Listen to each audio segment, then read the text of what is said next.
함께 말씀 보시겠습니다. 오늘 우리에게 주신 하나님의 말씀은 요한계시록 20장 1절로 6절까지 말씀입니다. 요한계시록 20장 1절로 6절까지의 말씀을 교독하시겠습니다. 또 내가 보매 천사가 무저갱의 열쇠와 큰 쇠사슬을 그의 손에 가지고 하늘로부터 내려와서 용을 잡으니 곧 옛 뱀이요 마귀요 사탄이라 잡아서 1000년 동안 결박하여 무저갱에 던져넣어 잠그고 그 위에 인봉하여 1000년이 차도록 다시는 만국을 미혹하지 못하게 하였는데 그 후에는 반드시 잠깐 노일이라. 또 내가 보좌들을 보니 거기에 앉은 자들이 있어 심판하는 권세를 받았더라. 또 내가 보니 예수를 증언함과 하나님의 말씀 때문에 목배임을 당한 자들의 영혼들과 또 짐승과 그의 우상에게 경배하지 아니하고 그들의 이마와 손에 그의 표를 받지 아니한 자들이 살아서 그리스도와 더불어 1000년 동안 왕노릇하니 그 나머지 죽은 자들은 그 1000년이 차기까지 살지 못하더라. 이는 첫째 부활이라. 이 첫째 부활에 참여하는 자들은 복이 있고 거룩하도다. 둘째 사망이 그들을 다스리는 권세가 없고 도리어 그들이 하나님과 그리스도의 제사장이 되어 1000년 동안 그리스도와 더불어 왕노릇하리라. 아멘. 요한계시록 우리가 지금 온 교회가 함께 큐티하고 있는 본문인데 미리 좀 스포일을 하겠습니다. 요한계시록의 주제가 무엇일까요? 요한계시록의 결론은 무엇일까요? 오늘 거의 결론 부분을 좀 잠깐 읽었는데요. 요한계시록은 성경의 66권 중에 66번째 책이다 하는 것을 꼭 기억해야 합니다. 요한복음 단독으로만이 아니라 한 이야기의 결론이고 한 영화의 마지막 대단원의 장면이다, 이렇게 이해하셔야 됩니다. 그러니까 성경 65권의 흐름 속에서 66권째인 성경을 이 계시록을 읽어야 하고, 그 중에서도 계시록의 마지막은 계시록의 마지막이면서도 성경 전체의 마지막이다 하는 그런 장면에서 이제 이것을 이해하면 되겠습니다. 그러니까 마지막에 모든 것이 정리되는 거예요. 지금까지 창세기 1장부터 태초에 이게 뭔가 빛이 있으면서 시작된 모든 시작이 이제 모든 게 마무리되는 거예요. 모든 구원이 종결되고 모든 심판이 종결되는 완성을 이루는 바로 그 지점입니다. 영화가 펼쳐졌는데 영화 중에서도 클라이막스 중에서도 클라이막스로 가고 있는 그런 장면이에요. 액션 영화의 클라이막스는 주로 어떤 장면이죠? 이 주인공을 대적하는 무리가 박살나는 장면이 이제 클라이막스에 나옵니다. 기세등등하던 그 악한 무리들이 정의의 사도에 의해서 완전히 박살나는 그 장면이 액션 영화의 필수적인 장면입니다. 그 장면 없이 액션 영화 되는 거 보셨나요? 예? 헐리우드 영화는 더욱이나 그렇습니다. 그러니까 이 계시록은 창세기 3장에 그 선악과를 따먹는 그 장면에 등장하기 시작해서 홍수 직전에 아주 영향을 발휘했다가 홍수 이후에도 바벨탑에서도 이렇게 영향을 발휘하고 그 이후에 인간의 문명이 있는 모든 곳에서 또한 성경 전반에 걸쳐서 활약했던 그 사탄과 악의 무리들이 최후의 심판과 최후의 멸망을 받는 장면을 성경이 놓치지 않고 기록하고 있습니다. 계시록 마지막에 이제 17장부터 20장까지의 장면을 보면 이제 모든 것이 정리되고 멸망되기 시작하는데, 17장에 큰 성 바벨론이 심판받고 멸망합니다. 그 다음에 이제 18장, 19장 넘어가면서 짐승과 거짓 선지자들이 심판받고 멸망하고 또 용이 심판받고 멸망하고, 오늘 본문이에요. 그리고 이후에 이제 불신자가 심판받고 멸망하는 이 심판과 멸망의 시리즈가 마지막에 나오고 있습니다. 이것은 이야기의 핵심적인 부분이에요. 이 부분이 없으면 성경이 완성이 안 된 거예요. 이 부분을 무시하면 성경의 가장 중요한 부분을 빼먹은 거예요. 악을 정복하고 그것을 멸망시키는 것이 구원을 완벽한 구원을 이루는 것과 동전의 양면입니다. 그러니까 심판은 하지 않고 구원을 이루는 건 말이 안 되는 거예요. 그러니까 구원을 시키시려고 그러면 심판하는 장면이 분명히 있어야 되는 거죠. 19장에는 좀 재밌는 장면이 나오는데 백마를 타고 재림하시는 심판주 주님께서 이제 공의로 심판하고 싸우신 장면이 나옵니다. 입에서 예리한 검이 막 나와서 만국을 치시고요. 친히 만국을 철창으로 다스리시고 하나님의 진노의 포도주를 밟으시는 그런 장면이 나와요. 포도주를 밟는다는 것은 굉장히 비주얼한 장면이에요. 그것을 뭐 포도주를 밟아가지고 뭐 와인을 어떻게 하신다는 뜻이 아니라 포도주를 흰 옷을 입고 흰 말을 타고 포도주를 밟으면 어떻게 돼요? 포도를 밟으면 이 붉은 포도 즙들이 막 튈 거 아니에요.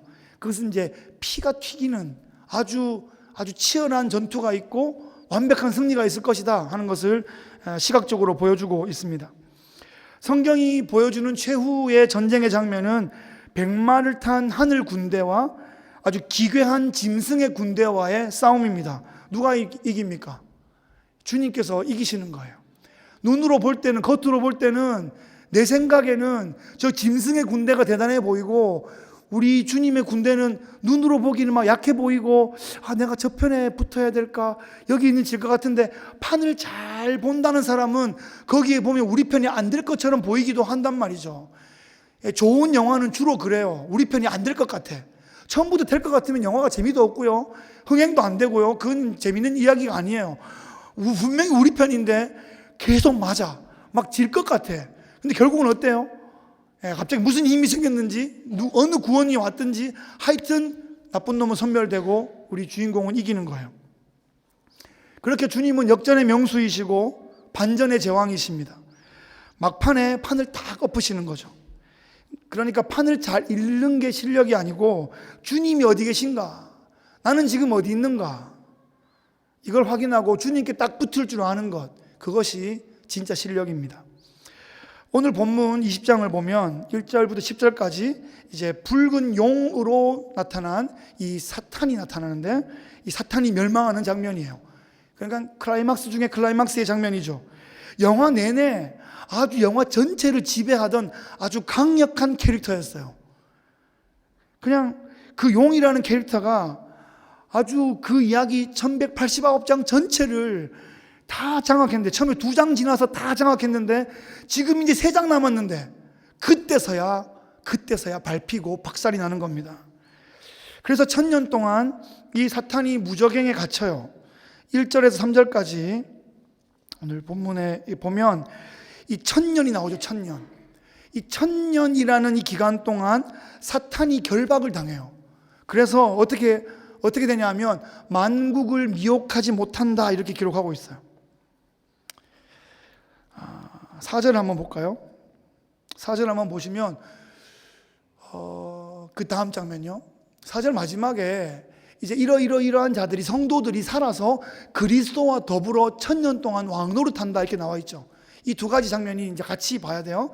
1000년 동안 용은, 사탄은 무저갱에 결박되어 있고 1000년 동안 성도들은 천상에서 주님과 함께 왕노릇한다. 이거죠? 이것도 동전의 양면이에요. 같이 가는 거예요. 근데 이 1000년이라는 기간을 어떻게 보느냐에 따라서 이제 크게는 3가지 관점이 있는데, 이 저녁에 좀 집중력이 있으시면 한 10분만 집중해 주시면 이 3가지 관점을 여러분 평생 안 까먹을 수 있도록 잘 기억하시면 좋겠습니다. 이 3가지 외에 없거든요. 이 1000년을 어떻게 보는가 하는 관점이에요. 첫 번째는 이 전천년설이에요. 전천년설. 전천년설은 뭔가 하면 천년기 전 재림설.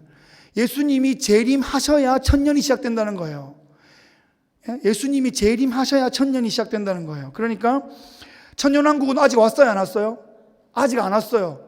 우리가 전천년설을 믿는다면 아직 천년왕국은 안 온 거죠, 그죠? 아직 안 왔어요. 성도들은 뭘 기다려요? 재림을 기다리죠. 왜? 주님이 재림하시면 천년왕국이 시작되니까, 그죠? 그 성도는 천년왕국을 기다려. 그러니까 재림을 기다려. 주님이 오시면 천년왕국이 시작되니까. 그러니까 주님이 오시기 직전은 어떤 상황이냐 하면 굉장히 압박과 핍박이 있는 상황이죠. 왜? 핍박이 없으면 주님 오시기를 제일 사모하지 않잖아요. 그러니까 주님을 간절히 사모하는 것은 지금 핍박이 막 있는 거예요. 교회가 핍박을 당하는 거예요. 그래서 주님의 오심을 간절히 바라고, 그래서 주님이 오시면 이제 천년왕국이 오기를 소망하는 겁니다. 어떤 사람이 어떤 시대에 이 전천년설을 믿게 될까요? 고난이 많은 시대, 고난이 많은 사람들, 핍박을 통과하는 사람들이 이 주님의 오심을 간절히 사모하면서 이 전천년설을 믿게 돼요. 그래서 우리 한국 땅에 복음이 처음 전파됐을 때 이 대한민국 사람들은 전부 다 전천년설주의자였어요.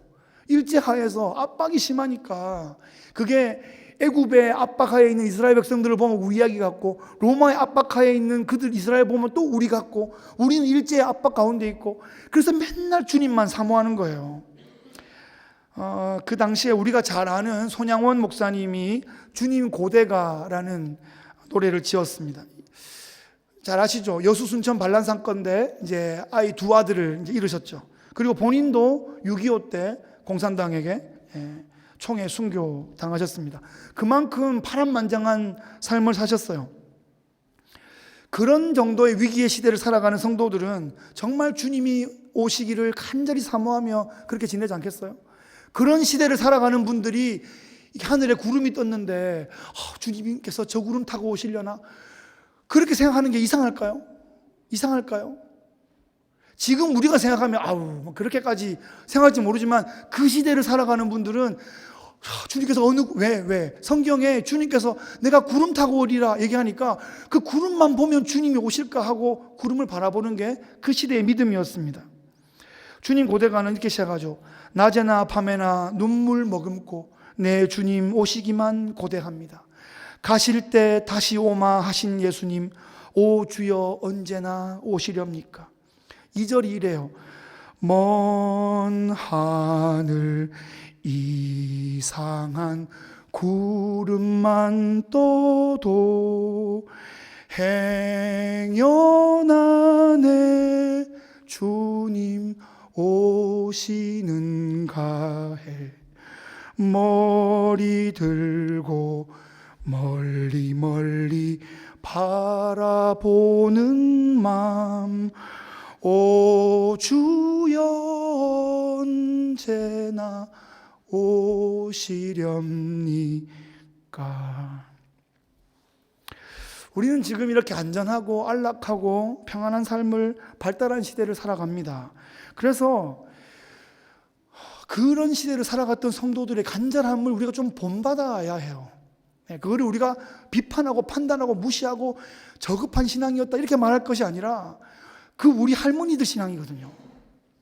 그 여수순천 반란 사건, 그러면 그 시대에, 그러니까 제 아내로 말하면 제 아내의 외할아버지가 그때 순교당하셨거든요. 그 시대에 순교당하셨거든요. 그러니까 그 시대는 진짜 구름만 봐도 주님을 사모했던 거예요. 그것은 성경적인 신앙이고 정말 좋은 신앙의 자세라고 할 수 있습니다. 후천년설이 있어요. 후천년설. 완전 반대되는 거예요. 천년기 후 재림설이에요. 이건 뭘까요? 주님 재림 전에 이 땅에 천년왕국이 있다는 말이에요. 천년왕국 되게 좋은 거죠. 천년왕국 되게 좋은 천년왕국이 주님 오시기 전에 있어요. 그러면 이것은 어떤 믿음일까요? 굉장히 낙관적인 종말론이에요. 전천년설과 완전 반대되는, 그러니까 완전히 핍박받을 때가 아니라 너무너무 잘 나가. 너무 잘 나가. 내가 제일 잘 나가. 우리나라가 제일 잘 나가. 막 전도를 하면 전도가 막 되고, 교회를 세우면 막 부흥하고, 막 기술도 발전하고, 나라는 막 부강해지고, 이야, 이거 천국 아니야, 이거? 와, 이러다 주님 그냥 딱 오시면 되겠네 할 정도로 완전히 피크를 치는 거예요. 이게 19세기 때 기독교가 이러다가 온 세계가 다 정복되는 거 아니야? 완전히 온 세계를 우리가 주님, 내 당대에 온 세계가 다 복음화 되는 거 아니야? 이런 생각을 품었을 때 이 후천년설이 아주 이게 많이 전파되었습니다. 그런데 이 후천년설이 언제 망하겠어요? 언제? 1차, 2차 세계대전 하면서 망하는 거예요. 이게 왜 그 기독교 한 국가들이 그런 거에 동참하고, 루터의 종교개혁이 있었던 그 독일이 온 세계를 먹으려고 하고, 이거 아니구나. 우리 인간의 이성은 아니구나. 이거 기독교 국가가 이렇게 할 수 있는 게 아니구나. 그러면서 지금은 후천년설을 신봉하는 성도는 거의 없습니다. 어쩌면 거의 천국 같은 삶을 살고 있는 성도들이 이런 걸 믿을 수 있을지 모르겠는데, 주님께서 사랑하시는 성도면 그렇게 두지 않습니다. 이게 천국인가 싶을 정도로 두지 않아요. 그렇게 스포일 시키지 않아요. 최소한 마음고생을 시키는 거예요. 그래서 주님 살아계시죠? 막 이러면서 주님 언제 오십니까? 이런 생각을 하게 하셔요. 왜? 당신의 사랑하는 자녀들 스포일 시키고 싶지 않잖아요. 연단시키신다고요. 훈련시키신다고요. 예, 영국의 명문 가문의 자녀일수록 전부 다 막 군대 보내고 막 주로 이렇게 전투기 조종사 시키고 막 셋 중에 한둘 죽고 막 이렇게 막 강력하게 훈련을 시킨단 말이죠. 그런데 이제 후천년설에 대한 이 믿음이 이제 거의 너무 낙관적이기 때문에 용도 폐기되었습니다. 무천년설이 있는데요. 무천년설은 천년왕국이 없다는 믿음이에요. 아니, 천년왕국이 없다니 이단 아니야? 이렇게 생각하실지 모르겠는데, 지상에 문자적인 천년왕국이 있지는 않다라고 믿는 거고, 그 천년이란 것도 딱 천년이 아니라 상징적인 천년이다, 이렇게 생각합니다.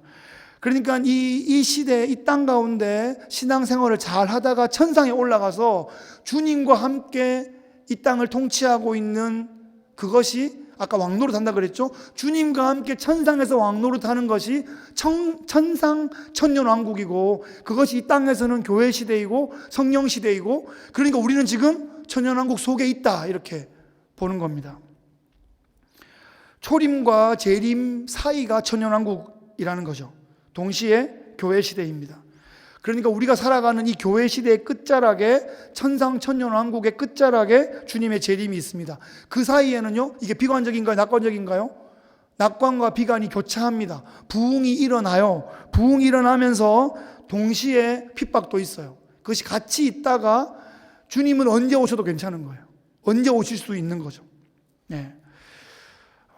하늘에서는 완전하지만 이 땅에서는 영적인 전투가 벌어지는 그 현장이 무천년설, 천상천년왕국에 대한 그런 믿음입니다. 성경은 말해요. 사단은 결정적으로 패퇴했다. 지금 무적행에 결박되어 있다. 우리가 막 사탄이 지금도 여전히 막 설치고 다니는 것처럼 보이는데, 성경은 사탄이 무적행에 결박되어 있대요. 예. 주님의 부활로 사탄의 사망 권세가 결박되었기 때문에, 아까 본문에 보면 만국을 미혹하지는 못한다. 여전히 우리가 유혹도 받고 시험도 들고 그렇지만 교회는 여전히 살아있고, 복음은 지금도 전해지고 있고, 지금도 구원받는 일이 있으며, 그죠? 지금도 변화되는 영혼들이 있는 것이, 이것이 사탄이 묶여있기 때문이고, 그런데 우리가 왜 시험에 드느냐? 우리가 왜 유혹에 빠지냐? 우리가 왜 실족하느냐? 그 무정에 갇혀있지만 여전히 어떤 영향력을 발휘한다고요. 그 울부짖는 사자 묶여 있는데 와웅 그러면 막 무서워하는 거예요. 막 무서워하는 거예요. 그래서 우리가 영향을 받는 거예요. 우리가 막 유혹도 받고, 우리가 괜히 들여다보고 무서워하고, 괜히 이렇게 막 가다가 힐끔힐끔 쳐다보고 막 영향받고, 낙심하고, 막 실망하고, 우울하고, 막 싸우려고 그러고, 거짓말하고, 이런 것이 사탄의 영향을 계속 받고 있고, 사탄은 자기는 지금 묶여 있지만 여전히 여러 가지 방법, 왜냐하면 데이터가 너무 많아, 컨텐츠 너무 많고, 너무 많은 노하우가 있어가지고 자기는 묶여 있지만 계속 어떤 방법을 통해 가지고 이제 그 활동을 하고 있는 것입니다. 지상교회와 천상교회가 어떤 관계에 있냐? 우리는 지상교회에 있어서 여러 가지 개인적으로, 공동체적으로, 시대적으로 좀 힘듦을 경험하고 있지만, 우리의 본질은 천상천년, 저 왕국에 있는 우리의 신앙의 선배들과 같다. 그것이 요한계시록이 우리에게 주고 있는 메시지입니다. 여러분, 사탄은 다양한 레파토리를 가지고 있어요. 그래서 성도가 좋지 않은 것을 보고, 좋지 않은 것을 듣고 경험하면 영적으로 어두운 영향을 받게 되어 있습니다. 생각의 영향을 받고, 언어의 영향을 받고, 행동의 영향을 받습니다. 여러분, 한두 달 씻지 않은 사람 옆에 있어 봤습니까? 한 3달쯤 머리 안 감았을 것 같은 사람 옆에 있어 봤어요? 도망갈 수도 없는 어떤 공간 속에서 7시간 동안? 95년 겨울이었습니다. 중국 하얼빈에 1월 달에 선교여행을 갔는데, 밤에, 겨울에 1월에 하얼빈은 영하 30도에서 40도 왔다 갔다 하는 곳입니다. 그래서 그 하얼빈에서도 시골로 8시간 들어가는 중국 흑룡강성 시외버스를 탔는데 한 50여 명이 탔겠죠. 그래서 바깥이 영하 30도니까 창문을 열면 얼굴이 바로 오는 거예요. 그런데 밖에가 추우니까 안에서 스팀을 엄청 뗀 거예요. 서울에서 간 선교팀이 6명이고 현지 분이 50명이 차에 탔어요. 상상해 보세요. 어땠는지. 어지러워요. 야, 인간의 몸에서 이런 냄새가 날 수 있구나. 창문을 열고 막 뛰쳐나오고 싶은데 나갈 수는 없고, 정말 이게 선교구나 이렇게 생각하고 버텼던 기억이 납니다. 여러분, 씻지 않고 갈아입지 않으면 냄새가 나요. 아무거나 묻히고 바르고 다니면 악취가 나는 겁니다. 생명에는 지장이 없겠죠. 근데 좋은 영향은 못 미치고요, 옆에 사람이 붙질 않아요. 그러니까 삶의 질, 삶의 영향력 면에서 엄청 아쉬운 상황이 발생할 수 있습니다. 크리스찬인데, 거듭났는데, 여러분 더 이상 얘기하지 않겠습니다. 상상하시고요. 생명은 있는데 아무도 내 옆에 오지 않고, 이게 계속 씻고 계속 정비하지 않으면 거룩한 영향력을 미칠 수 없다, 이 말입니다. 사탄은 무적행에 갇혀 있는데요, 이 사탄이 아직 불못에 들어가지 않았기 때문에 초림과 재림 사이에 사탄이 여전히 혼신을 다해서 교회를 미혹하며 활동을 하고 있는 거예요. 폐잔병이긴 한데 여전히 위협적이에요. 한국전쟁이 휴전되고 난 다음에 그 빨치산들이 남아 있었잖아요. 돌아가지도 못하고 남아가지고 밤 되면 내려와가지고 다 쓸고 가고, 낮 되면 더 산에 가서 숨고, 이런 일들을 제가 기록을 찾아보니까 그 전쟁 이후로도 5년, 거의 10년 가까이 그렇게 폐잔병들이 남아 있었단 말이죠. 폐잔병이긴 한데, 끝난 사람들이긴 한데 여전히 위협적이고 그 앞에서 얼쩡얼쩡 대다가는 위협 당할 수 있는 거예요. 그래서 결국은 심판을 당하고 망할 운명이 그들이다, 우리가 그렇게 생각해야 합니다. 사탄은 지금도 여전한 이 문화와 미디어를 통해서 엄청난 활동 영역을 가지고 있습니다. 대중들은 쉽게 미혹됩니다. 인권이라는 이름으로 동성애를 확산시키고, 가정의 가치를 무너뜨리고, 남녀의 차이를 무시하고, 차별금지법 같은 아주 교묘한 악법들을 사용해서 아주 집요하게 진리를 공격하고 있습니다. 교회 안에서도 교회를 공격하는 거짓 선지자들이 계속하여 일어나고 있습니다. 그들은 탁월한 지식을 가지고 있고 세련된 외모와 아주 촘촘한 그런 네트워크를 통해서 계속하여 자기들의 영향력을 발휘하고 있습니다. 사람들을 위하는 척 하는데 결국은 하나님을 대적하고 교회를 무너뜨리는 그런 활동이 많습니다. 이것을 분별하려면 정말 성경을 우리가 잘 이해해야 되고 묵상해야 되고, 그래서 분별해야 되고 적용해야 되는 거예요. 그냥 멍하게 있으면 그냥 그 화려한 말발에 다 당하는 거예요. 진리 가운데 우리가 깊이 들어가야 합니다. 성도들은 그래서 깨어 있어야 돼요. 사탄의 전략은 에덴 이후로 바뀐 적이 없고요, 사탄의 전술은 시대마다 아주 변화무쌍하게 바뀌어집니다. 사탄은 결국은 인간의 마음을 높여서 하나님을 대적하게 합니다. 그러나 오늘도 예배가 드려지고 있고, 오늘도 교회가 살아있고, 오늘도 복음이 전파되고 있고, 오늘도 이 선교가 확장되고 있는 것은 사탄이 결박되어 있기 때문입니다. 성령께서 역사하고 계시기 때문입니다. 1000년 동안 사탄은 그렇게 묶여있고, 1000년 동안 이제 교회가 그리스도와 함께 왕노릇하는 거죠. 주님의 초림이다 할 때, 초림은 언제를 초림이라고 하냐면 예수님이 이 땅에 성육신하여 오실 때부터 주님께서 부활 승천하여 올라가시고 성령이 내려오신 그 30여 년의 그 기간을 합하여 초림 사건이라고 해요. 그럼 초림 사건을 통해서 이루어진 건 뭐죠? 부활하신 주님께서 천상에서 통치하시는 것, 이것이 초림을 통해 이루어진 것이고, 재림 때는 어떤 일이 벌어지냐? 재림 때는 주님을 믿는 모든 사람들이 그때 살아있든지 이미 천국 갔든지 간에, 이미 천국 간 사람은 육체를 일으키시고 살아있는 사람은 살아있는 채로 변화시키게 하셔서 부활의 채를 만드는 거예요. 그래서 주님께서 부활의 첫 열매라고 하고 우리가 그 다음 열매 드린 거죠. 그래서 모든 성도들을 부활시키실 때, 그때가 바로 재림 때인 거예요. 초림은 주님의 부활이고 재림은 온 성도들의 부활이 되는 것입니다. 그 사이의 기간이 천상천년 왕국이고 교회 시대이고 성령 시대이고 그렇습니다. 우리는 이 땅에서, 지상교회는 이 땅에서 영적 전투를 수행해 나가요. 그때마다 힘든 일도 있고 실수도 하고 그렇지만, 그때마다 우리가 확신해야 되는 것은 천상천년, 천상의 왕국, 천상교회, 계시록 4장 5장에 나오는 그 24장로들이 경배하는 그 예배, 그것이 바로 우리의 모습이고 우리가 얼마 안 있으면 우리가 조인하게 될 바로 그 예배다. 그것을 우리가 확신하면서 이 땅을 살아가야 합니다. 거기는 바울도 있고요, 베드로도 있고요, 우리가 아는 신앙의 선배들이 그곳에 입성하여 천상에서 주님과 함께 왕노릇하고 계신 겁니다. 우리의 신앙의 여정을 응원하고 계실 겁니다. 그런데요, 지금 천상 천년 너무 좋죠. 천상이 너무 좋은데 그게 완전한 게 아니에요.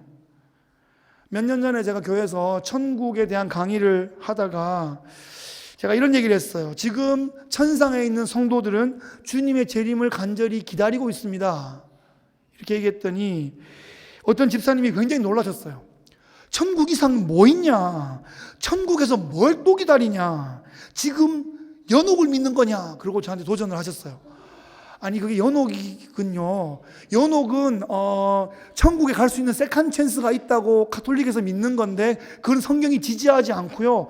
지금 천국은 정말 좋은 곳이에요. 그런데 성경이 말하는 바는 주님께서 재림하시고 신자들도 부활하고 천국에 있는 그 성도들도 육체가 일어나 부활한다고 하기 때문에 아직 마지막 부분이 남아있기 때문에 기다릴 것이 있다 이 말이죠. 그래서 천국은 너무 좋은데 최고로 좋은 것이 기다리고 있다라는 측면에서 그 이야기를 드렸는데 이해를 하셨는지 잘 모르겠어요. 지금은 이해를 하셨기를.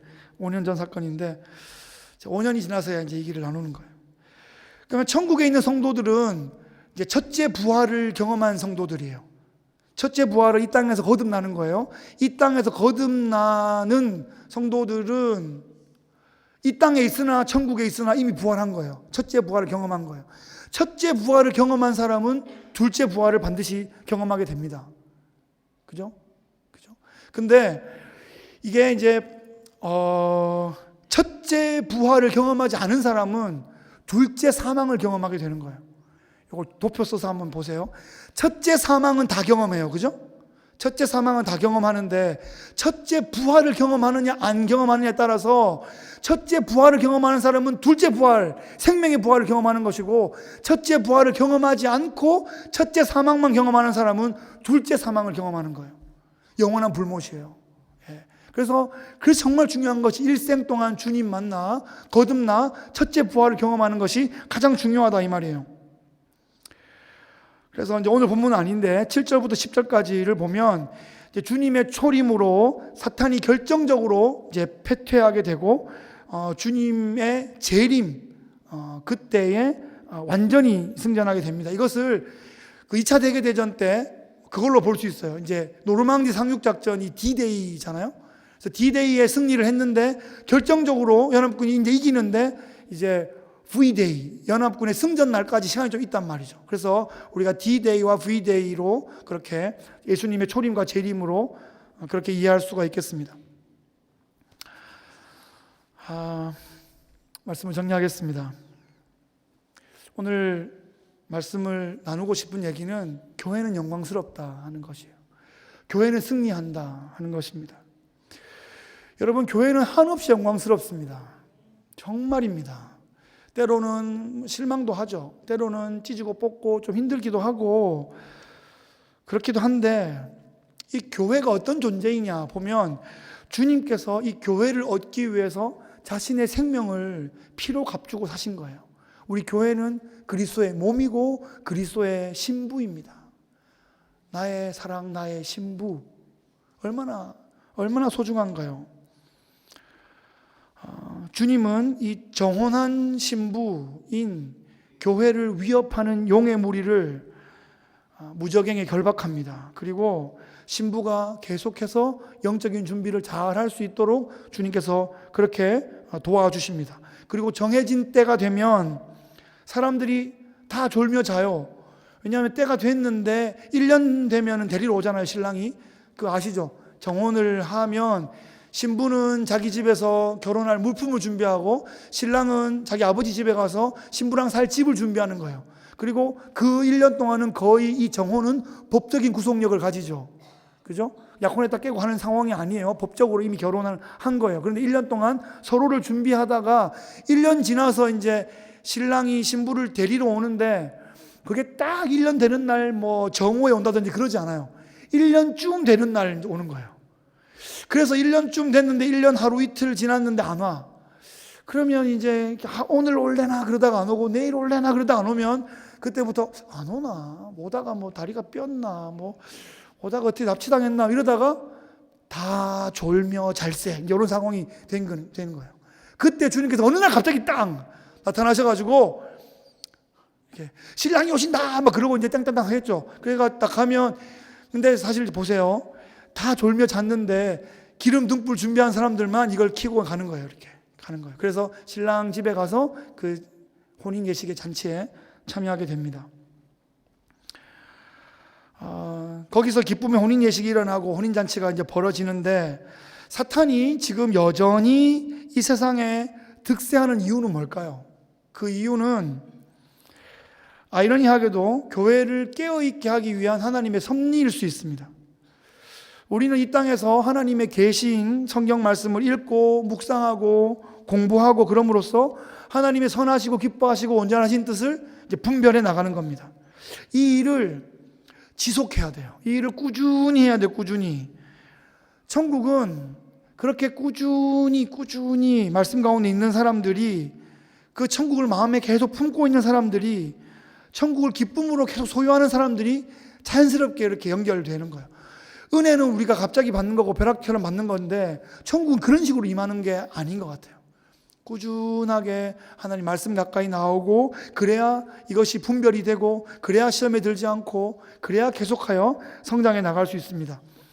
데살로니가 전서 4장 16절 17절 말씀 한번 보시면요, 주께서 호령과 천사장의 소리와 하나님의 나팔 소리로 친히 하늘로부터 강림하시리니 그리스도 안에서 죽은 자들이 먼저 일어나고, 그 후에 우리 살아남은 자들도 그들과 함께 구름 속으로 끌어올려 공중에서 주를 영접하게 하시리니 그리하여 우리가 항상 주와 함께 있으리라.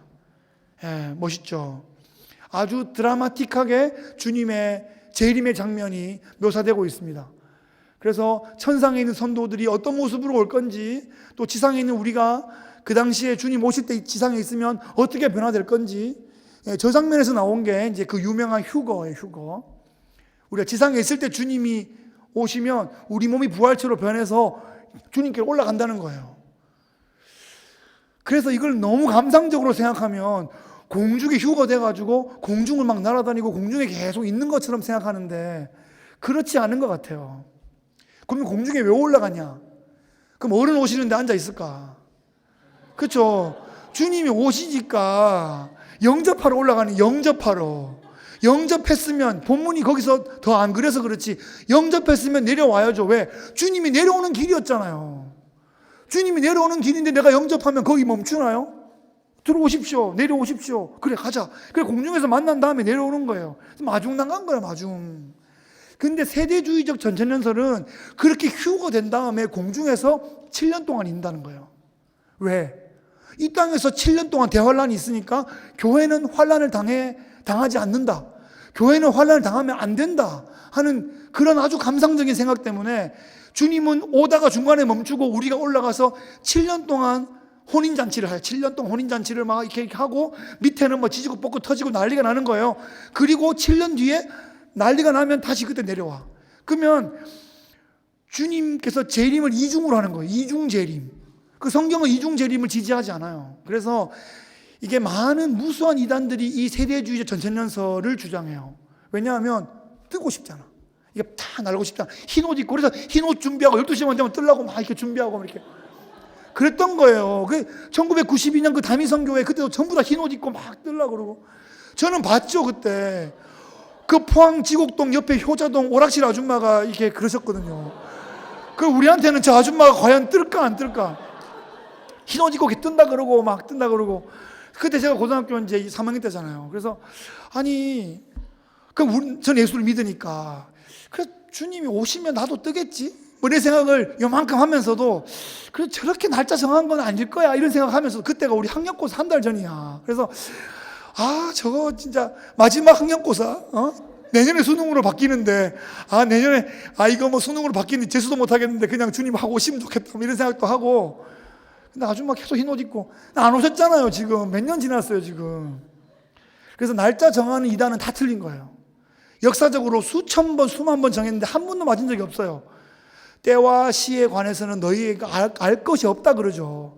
그래서 봐요, 지금 금방 읽었던 데살로니가 전서가 4장이잖아요 주께서 호령과 천사장의 소리와 나팔 소리와 함께 공중에 재림하고 우리는 뜨고, 그러면 이게 언제 올 건지 그 뒤에 쓰면 5장에 그렇게 쓰면 굉장히 좋을 것 같죠. 근데 5장을 딱 열면 때와 시기에 관해서는 너희가 뭐 알 필요 없다, 또 모르는 게 당연하다고 너희도 알고 있다, 이렇게 하면서 나오는 얘기가 뭔가 하면 데살로니가전서 5장 16절로 23절까지 그 유명한 말씀이에요.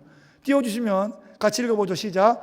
항상 기뻐하라, 쉬지 말고 기도하라, 범사에 감사하라, 이것이 그리스도 예수 안에서 너희를 향하신 하나님의 뜻이니라. 계속해서 성령을 소멸하지 말며 예언을 멸시하지 말고 범사에 헤아려 좋은 것을 취하고 악은 어떤 모양이라도 버려라. 평강의 하나님이 친히 너희를 온전히 거룩하게 하시고 또 너희의 온 영과 혼과 몸이 우리 주 예수 그리스도께서 강림하실 때에 흠없게 보존되기를 원하노라. 그래요. 강림하시는 내용이 나오잖아요. 그죠? 그러니까 마지막까지 그 이야기는 하고 싶은데 그것이 언제 어떤 모습으로 올 건지에 대해서 이렇게 감상적으로 얘기하기보다 항상 기뻐해라, 쉬지 말고 기도해라, 범사에 감사해라, 예언을 멸시하지 말고 너희들이 항상 거룩하게 잘 준비되어 있어라. 그것이 주의 강림을 준비하는 성도의 자세다. 그렇게 얘기하고 있죠. 재림의 날짜를 맞추는데 성경은 아무런 관심이 없습니다. 거듭난 성도는 이 땅에서 이미 첫째 부활을 한 거고요. 이미 천국 생활이 시작된 거예요. 그러니까 우리는 그 거룩한 성도의 그 품격에 걸맞는 그런 선한 열매를 맺어내면 되는 겁니다. 그것이 성도의 영광이고 성도의 사명입니다. 그것이 교회의 영광이고 교회의 사명입니다. 주님께서 우리를 이 시대 가운데 부르셨습니다. 우리의 사명은 잘 이어받고 잘 달리다가 잘 전해주는 거예요. 제가 이 말씀을 우리 교회 처음 왔을 때부터 드렸는데 이미 이만큼의 시간이 지났죠. 그 기간 동안 저희 아이들이 10대를 시작해서 이제 10대 후반까지 이제 8년을 달려온 거예요. 저도 부지런히 내 아버지께서 나한테 전해준 이 복음을 내가 잘 달려서 10대를 달리고 있는 아이들이 이것을 잘 이어갈 수 있게 해줘야 되겠다. 그래서 아이들은 너무 중요한 10대를 가고 있고 저는 걔들보다 딱 한 세대 앞서서 가고 있기 때문에 10대와 40대가 같이 이렇게 가면서 같이 이렇게 성장을 해야 되겠다, 그런 마음으로 달려왔습니다. 여러분, 그 일을 우리가 함께 해야 됩니다. 우리 선배들, 우리 뭐 경제 발전 이런 것뿐 아니라 이 신앙도 우리 아버님 세대가 우리에게 물려준 거, 이거 잘 받아서 우리 아들 세대에 물려주는 거, 이거 잘해야죠. 이거 하나 잘해야죠. 아니, 이것만 잘해도 돼요. 이거 이상 뭐 더 하시려고요. 근데 그것도 못하면 우리가 어디 가서 무슨 말을 어떻게 할 수 있겠어요? 그게 최소한이라기보다는 그게 정말 중요한 사명 같습니다. 그래서 우리가 잘 이어받았으니 우리 부모님 세대 부끄럽지 않게 우리 자녀에게 넘겨주고, 그것이 교회의 영광이다, 그것이 교회의 사명이다, 그렇게 용사의 멋진 삶 살아가시기를 주의 이름으로 축복합니다. 기도하겠습니다. 하나님 아버지, 감사합니다. 우리가 이미 천년 왕국에 들어와 살고 있는 것을 믿습니다.